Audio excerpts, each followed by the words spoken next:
You've information for us? No, you already have the information. All the names and dates are inside your head. What you want, what you really need, is a story. A story can be true or false. I leave such judgments to you, Inspector.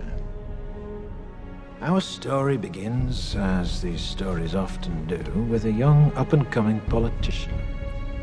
He's a deeply religious man and a member of the Conservative Party. He's completely single-minded and has no regard for the political process.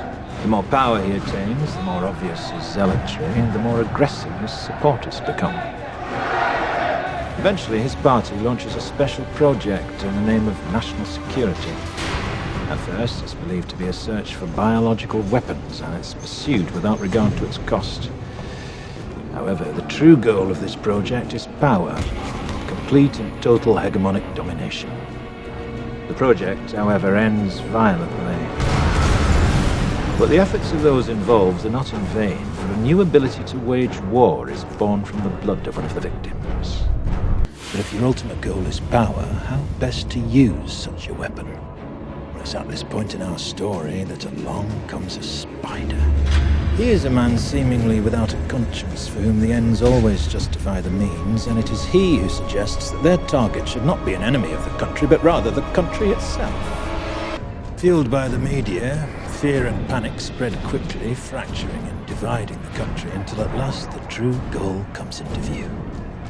Before the St. Mary's crisis, no one would have predicted the results of the election that year, no one. And then not long after the election, lo and behold, a miracle. Some believed it was the work of God himself. It says several extremists are tried, found guilty and executed, while a memorial is built to canonize their victims. But the end result, the true genius of the plan, was the fear. Fear became the ultimate tool of this government, and through it, our politician was ultimately appointed to the newly created position of High Chancellor. The rest, as they say, is history. How did this happen? Who's to blame?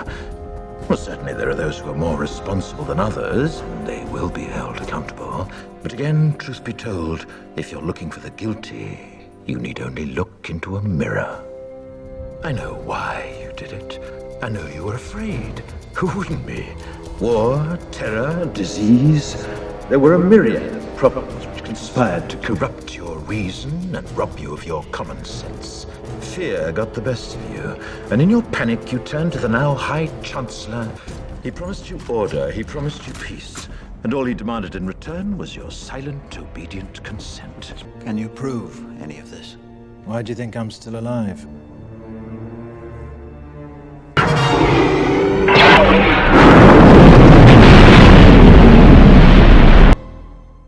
Ha ha ha!